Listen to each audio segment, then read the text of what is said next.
মন্ত্রীরা যখন সংসদে বক্তব্য দেন তখন তারা অবলীলায় বলেন বাংলাদেশে জ্বালানির কোনো ঘাটতি নাই। জ্বালানি মন্ত্রীরা যখন গণমাধ্যমে কথা বলেন তখন মনে হয় বাংলাদেশে আল্লাহর রহমতে কোনো সংকট নাই। মাননীয় স্পিকার, কাদম্বরী মরিয়া প্রমাণ করিল যে কাদম্বরী মরে নাই। আমাদের তেলের দাম শেষমেশ বৃদ্ধি হইল মাননীয় স্পিকার, কিন্তু তার আগে আমরা দেখলাম কয়েক কিলোমিটার জুড়ে লম্বা লাইন। আমরা দেখলাম মাঝরাত পর্যন্ত ড্রাইভাররা দাঁড়িয়ে আছে, তারা তেল পাচ্ছে না, কিন্তু সরকারের সেই ব্যাপারে কোনো হেলদোল নাই।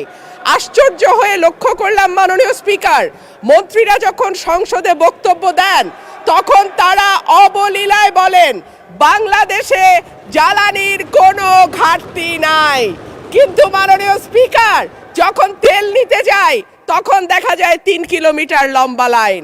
মাননীয় স্পিকার, সরকার সম্ভবত কিছু পদক্ষেপ গ্রহণ করবার ঘোষণা দিয়েছে। তার একটা হচ্ছে মার্কেট প্লেস 7টা বাজে বন্ধ করে দেয়া। চমৎকার সিদ্ধান্ত মাননীয় স্পিকার, তবে মনে রাখতে হবে কেনাকাটা বা শপিং যেটুকু হয় সেটুকু সন্ধ্যার পরেই হয়, তার আগে হয় না। 2 হইল অফিস আদালতের সময় বলে পরিবর্তন করবে। 5 দিনের জায়গায় 4 দিন বা 3 দিন তারা কর্মঘণ্টা ঠিক করবে। কিন্তু প্রশ্নটা হচ্ছে যদি জ্বালানির কোনো সংকটই না থাকে তাহলে এত লম্বা লাইনই বা কেন, দামই বা বাড়াইতে হয় কেন, অফিস কর্মসূচি সময় পরিবর্তন করতে হয় কেন? এই প্রশ্নগুলো তো ওঠে মাননীয় স্পিকার।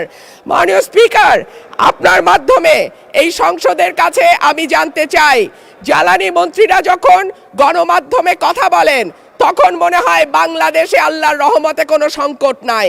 ওনারা যদি পরিষ্কার করে বলেন বাংলাদেশে বর্তমানে কত দিনের অকটেন ডিজেলের মজুদ আছে, কতদিন চলতে পারবে, পাম্পগুলো কেন পর্যাপ্ত পরিমাণ তেল পায় না, তেলের মজুদদারি